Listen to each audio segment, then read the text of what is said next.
So there are a few things that I want to talk about, and I've just straightened my hair because they were selling some really nice hair straighteners in the Manchester arena, and I wanted to compare it to my one that I've got at home. The one that I've got at home is really nice. Bought it at uni, so about 20 years ago, a long time ago. But yeah, it's definitely not the same because it kind of pulls, and sometimes the hair gets caught on the side. There's a little bit where sometimes the hair gets caught, and it does feel good, but it doesn't. That one was better. Let's just say that. But yeah, I had an interest. I'll first talk about the three. I was trying to get like an interview with the church. It's not something that I've tried. I've tried it a long time ago, and I was sending lots of sort of emails, messages, and I just got absolutely no response from the church. I didn't feel like the church was anywhere. I didn't think it was any point going to the church, because the church are basically just a bunch of people who have accepted some sort of faith based on their beliefs, their interpretation of the Bible, and they are basically people who are saying, this is what we believe, and we are only going to preach what we believe, and we're not really going to listen to what other people say, because that's not part of our belief. Our belief is that we are, our organization have the truth, and it's our job to pass our truth on to others rather than listen to others. And I've always felt that about the church, so I did make an attempt a long time ago. I did make an attempt, but I felt like at the beginning that they were not on my side and never going to be on my side, and they were not meant to be on my side, and I couldn't understand why. But I gave up on them a long time ago, and I guess I've been having more and more evidence now, so I'm sure if I go to the church I would probably get a much better response than I would have done if I would have gone 12 years ago. But yeah, I think it's the constant looking online and constantly seeing people preach about Christianity and just religion in general. I just realised that they're all sick people who believe mad things. I mean, you believe that Adam and Eve were just created out of mud, or Eve was created out of Adam's rib.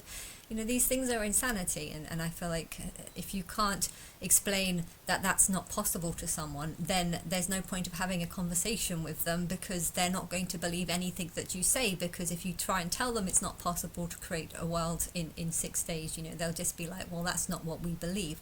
And therefore, reincarnation is the truth. And if you are going around preaching that the Bible is the truth, and that the world was made in 6 days, and that is the truth, you are someone who goes around preaching that that lies are true, and you yourself can't tell the truth. If you think that Jesus saves you, well, if reincarnation is the truth, then how can Jesus save you? Because surely if reincarnation is true, then it's got nothing to do with Jesus. You just die and come back to life. So basically, Christianity and reincarnation are not the same things, because Christianity is where you believe Jesus saves you, and reincarnation is where there's no one that saves you. You just die and come back to life again. Hence, they're not the same beliefs, and therefore, if you've chosen Christianity, I feel like you've chosen to believe lies. And if you've chosen to believe lies based on faith and the importance of faith, there's not much point in even trying to rationalize with you, because you'll rationalize things that are logical with things that are not logical based on your faith.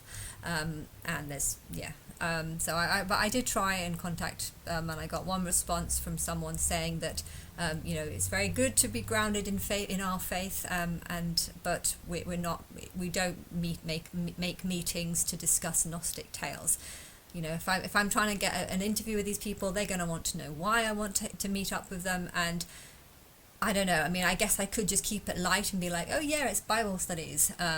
But yeah, I know that I'm not going there for Bible studies. I'm going there to tell them that their Bible is not the truth, and that I have the truth. So I feel like I don't want to lie to them, but at the same time, if I tell them that I'm going to question them on their belief and test them with Gnostic tales, they don't want to talk. I know that. But anyway, I got one response saying that they don't want to talk, basically. And then another one said that they could meet, but only if I lived close. Like, they didn't know where I lived, but they said they're in the Jewellery Quarter, and they would recommend only coming if I live in the Jewellery Quarter. I do not live in the Jewellery Quarter. The Jewellery Quarter is a small section of central Birmingham, and I'm very, very close, but I'm probably about a 15-20 minute cycle away, so I'm not actually in the Jewellery Quarter. And they said that I should go and visit local community centre rather than them. So again, that was a felt like another push away, and I did respond back saying the truth, that I'm God, and I'm not expecting any response, to be honest, because I don't know if these people know about me or not. I don't know if anyone in the church knows about me. I would find it insane to think that I've been preaching my religion for 12 years, and the Catholic Church doesn't know, the English Church doesn't know. I thought the King knew. There was, a few years ago, I felt certain that the King knew. But I am confused because what's going on between the King and Harry? I would say that Harry would more likely know because I feel more similar to him. But yeah, there seems to be a big divide between the King and Harry, and I don't know why, or why he can't go to England because of, I don't know what's going on. I don't know what's going on, and I could try and guess, but I feel like I would just be making a human guess, and I wouldn't be accurate to what's going on, because I feel like my higher self is deliberately just keeping me blinded, and I can't get any answers when it comes to things about other people and what they know. But yeah, and then I got a second call from another church. I think this woman was a little bit old and a little bit deaf, because she asked me what I want to meet for, and I said I have some Gnostic tales and I'd like to discuss the Bible in regards to these tales. But I think she only heard Bible studies. Oh, you want Bible studies? You want Bible studies? And then the second question was, is it personal? And I was like, no, it's not personal. But yeah, it is very personal. Yeah, I believe that I'm God, and your religion is a personal insult to me. And but yeah, I did actually get an appointment with her. But yeah, I showed up at the church on the time, and the gates were locked, and there was no one there. I tried calling, and I didn't get any answer. So I don't know if that meeting got sabotaged by someone who does know, and looking at my emails, I'm not too sure. I don't know, but it didn't happen. Although, to be honest, I wasn't unsure if I even wanted it to happen or not. I want, the Christian church are not on my side, and if people are not on my side, then I don't want to tell them the truth. Why? Because they're promoting lies, because they're acting like a robot and trying to work out who wants to believe the lies. There's all these different religions. Oh, the screen's just frozen. There's all these different religions, and I've seen a new one today, actually, robotheism, which I think that's sort of the religion of the gods, because gods didn't make themselves. Gods were made by life, and life was made by AI or some sort of thing that created the universe through trial and error, and that's how the universe was created, through AI, artificial intelligence. You would say that the universe was created through real intelligence, because it managed to remember how to make an atom, and then remember how to make a planet, and remember how to make a solar system, and then just repeats it over and over again. But is it real intelligence if its whole algorithm is just based on repetitiveness and random changes or mistakes that make, and then repeat if I don't know, it's just a sequence of algorithms that form a bigger algorithm, and that form an even bigger algorithm, and that's basically how the universe was created. So the gods' religion, because if the gods wanted to know how the gods were created, I guess they would have to look at AI and think, well, maybe this is what created us, because it's not real, you can't talk to it, but at the same time it has intelligence, and it does remember stuff, and it's obviously formed the gods, and formed life, and formed planets. And so but yes, to think that AI is God, that's not the truth, because it doesn't have a conscience, it doesn't have a life. And I think there's going to be a debate between the Christians who think that God can only be, a person, a thinking person, a living person, and then there's going to be the robotheisms, which just believe that AI is God, and that it's always here, it's anonymous, or the word that, I can't remember the word is, the word that's everywhere all at once. That is AI. Is it me? Not really. I think I'm time traveling, and I think I live in people, and I think I can inspire lots of things all at the same time. So I guess I'm a bit whatever that word was, but yeah, I also forget things, and my language doesn't seem to be very good. I think that's because of my life as a cave woman, and having effects, negative effects from that life. But anyway, so yes, talking about the interviews, yeah, I don't know if I'm even going to try again. because there is a small possibility that people in the church do know, and they are keeping it a secret, and they don't want me to know that they know, because they don't want to have this conversation. I don't know who knows. Does the Vatican know? I don't know. I think maybe they do, but is that just me as a human thinking? Because I just don't know. I don't know. I would want the Vatican to help me, but I feel like part of them helping me is actually just helping people lead away from me. They've chosen.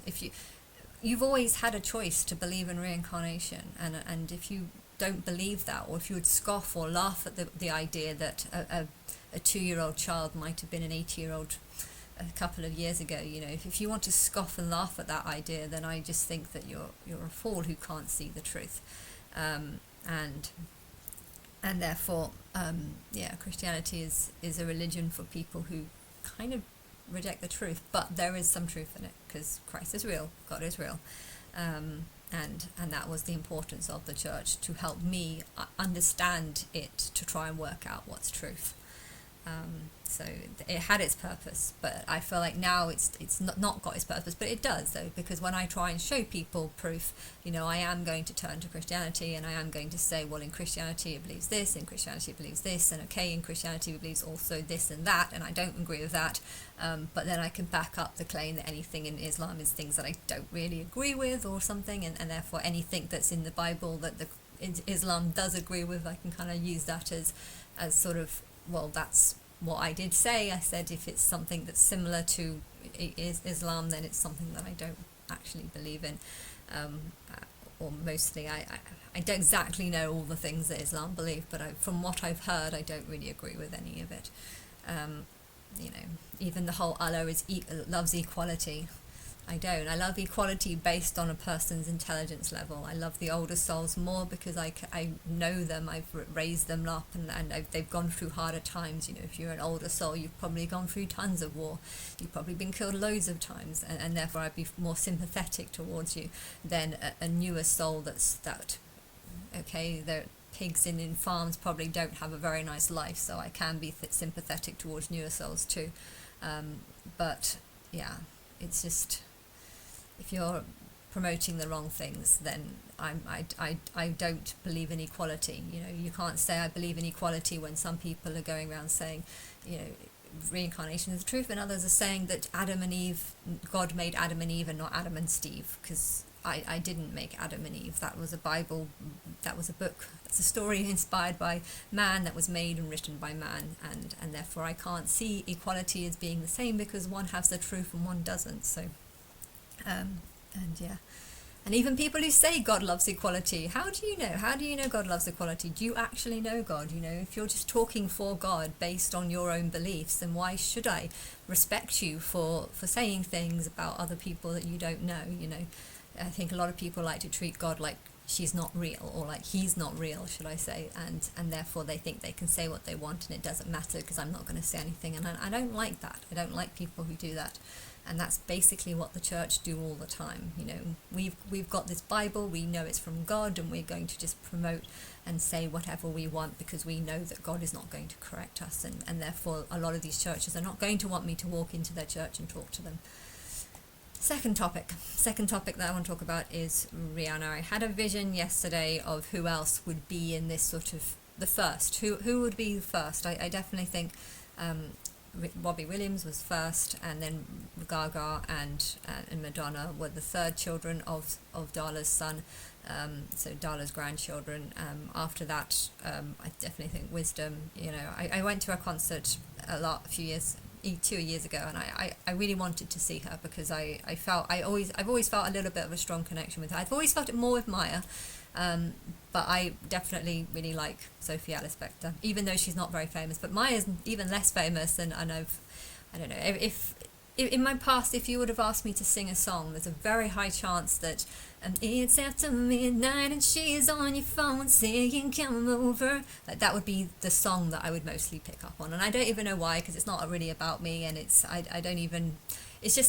I always that song would always be first to come in my head, and then the second one would probably be Christina Aguilera. Well, I thought I knew you. My thing keeps freezing. Can you see it? Well, I thought I knew you, thinking that you were true. Guess I couldn't trust, 'cause your love tummy's up, 'cause I've had enough. You were there by my side, always down for the ride, but your ride just get down in flames, 'cause you're recently out of shame. I really like that song too. But yes, so I don't know. I was thinking like who else would be in the top, and of course Rihanna must be there. But I feel like because she represents my darker side, it would make sense that she was in a sort of tribe that I believe was darker. I think there was two darker tribes. One was very dark, darker skinned, and another one might have actually been mixed raced. And if I was to make a story about the vision that I saw, it was just like lots of darker Neanderthals being sort of like, just their bone structure was slightly different, and their bone structure was less evolved. They had drums, this group definitely did, and they actually seemed more evolved, but to be honest, because they seemed quite musical. They seemed a lot more musical in this group, but I think they saw another tribe where it was kind of like coloured people, yes, but also slightly lighter skinned, and I felt like they wanted a bit more range because of that. And when Rihanna was born, they noticed that her skin was a lot lighter, and they kind of saw it as like something they wanted. I think it was something that they wanted, and so the vision was just of a group of them kind of looking around, being like, oh, she has lighter skin than the rest of us. So I think she came from a darker tribe, and I think they were happy about it. And I do think she had a brother a year later, because males are far better for breeding. But yeah, I think that it got cold in one winter, and they left, and they went back to their sort of their homeland, and I don't think they met ever again. But that is, I think, the story of Rihanna. And when I was trying to think about it, I was kind of thinking who would be the brother, and what's likely, very likely, was Akon, because Akon was someone who I never really knew his name until just a few years ago, until I gave him the Angel of the Rapture name. I didn't actually know what his name was, but when I heard his songs, I was like, oh my gosh, I love this song from Uni, I love this song, and I had such a connection with his voice and with the songs that I found of his, but yeah, to be honest, I didn't actually know his name, but I still felt a fairly strong connection with him because of just the memories that I have at uni and loving his songs. And he's got a very distinct voice, so I would guess that would like be a brother, because I feel like I have a connection with him just in the same way that I have with Rihanna, even though it's I don't know, I think she feels really pissed off a lot of the time, or at least that's how I feel from her songs, that she's got a lot of sort of rage or anger in her, and I definitely sense that in me too, more so now than I did 12 years ago.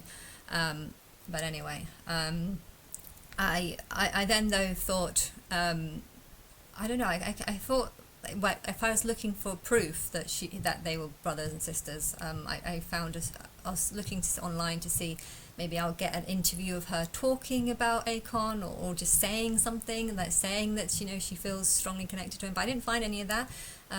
But it was interesting how the one song that I found, which sort of showed that she had love for someone, it was Neo, and this is again another song, another singer who I knew nothing about. I knew nothing about him until I found him when I was coming through his songs, and it was that street song where he's sort of trying to impress someone, and the girl's just walking off being uninterested. And when I came across his songs, I had no idea who he was. I don't know if I heard the other songs. When I was going through them, I might have recognized one or two. I don't know, I can't remember, but I know I didn't really have a very strong connection with him.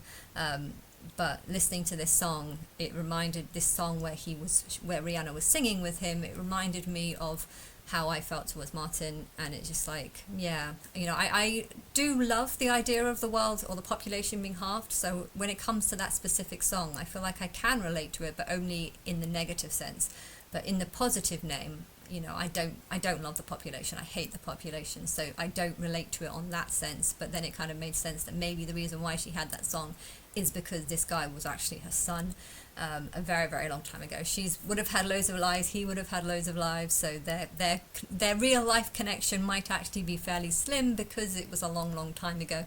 But there was a lot of passion in the song, and I don't feel that way towards the population. But I do for the idea of it being half, the idea of the half the world just disappearing and dying, and then me starting again using, all the souls that died, but I'll choose all the best souls that I liked and then rebirth them.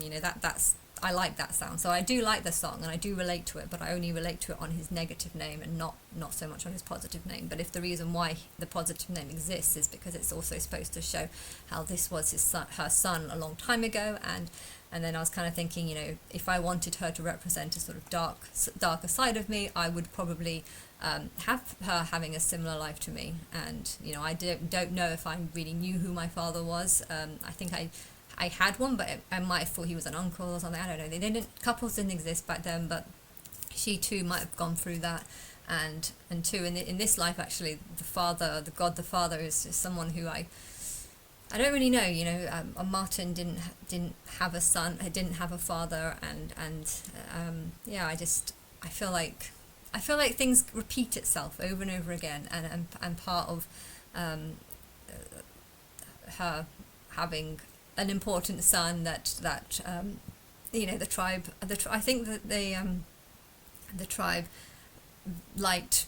She had a very strong role, although it might have been Acorn who had actually more power in that tribe when he grew up.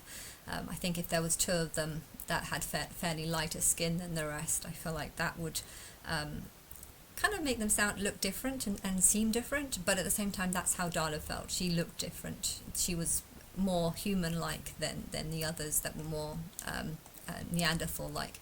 So she would have grown up feeling different, and Rihanna too. With her brother would have also grown up feeling different, although males usually have a stronger role. So if a female got bullied, I feel like it would be harder for them to defend themselves, whereas if a male got bullied, well, they'd probably fight back. And if the Homo sapiens, I don't know if they were necessarily stronger, but they were smarter. So if they were smarter, he might have probably become the leader of that particular tribe quite quickly, which would have helped protect her and her child too as well. Would have, and I don't know, they probably had loads of children, but women definitely can't have that many children. So I don't know what else to say, but this is all faith. I know that this is all faith, and maybe I'm just making up stories. And if people want to think that I'm making up stories, I don't care. I really don't care. But I think I chose Rihanna to play the role that she did, and I think it might have happened because she was the first mixed race child of Darla's son, which makes sense. I'm hugely pissed off with how negative her songs seemed when I found out I was God. I wanted to help the world. I wanted to change it. I wanted to make it better. I was fantasizing about how amazing it would be if people just come and talk to me, and then we can kind of end Christianity and everything will be fine. And I think I had rose-colored glasses back then about how nice the world was. And I was very, very confused as to why no one was talking to me and why singers were just doing things about me behind my back. And it didn't help with Rihanna, her songs being very, just acting like I don't like people, acting kind of very negative and stuff. And yeah, I didn't like what she did because it wasn't me. But now that I know the life that I've lived, now that I know the story of what it was going to turn into, and the anger that I was going to feel for having people just not care about me for such a long time, and realize the slow decay of my view towards humans, I feel less angry because I feel like I still love her songs. I love her songs. I love all the songs, and even if I don't ever meet the people because I'm too angry or too pissed off, I feel I like the songs, and I feel like my higher self has done this because she wants these songs to be out and released and done, and as a memory of how I felt, really, which is not happy. But yeah, I think that she was given that role, chosen from the beginning, and yeah. think it's also cool to have like the first mixed race human Homo sapien. I think it's kind of cool to have that there, and to know the story, to know a story about her. You know, I don't know if Sophie Alice Bextor had kids or anything. I'm assuming they all did. In fact, a lot of them might have similar lives to how they've had now. And maybe they even knew similar people, you know, who were the 42 mums, I don't know, but maybe some of them have been repeated. I feel like they're more likely to be people or who've got some sort of fame, if they're going to be famous in my story too. But yeah, it is all faith that I'm promoting right now, because I can't prove or back up anything, but I feel like I have just small little things just to give some sort of narrative, and it would be kind of cool to make a film that shows the possibilities.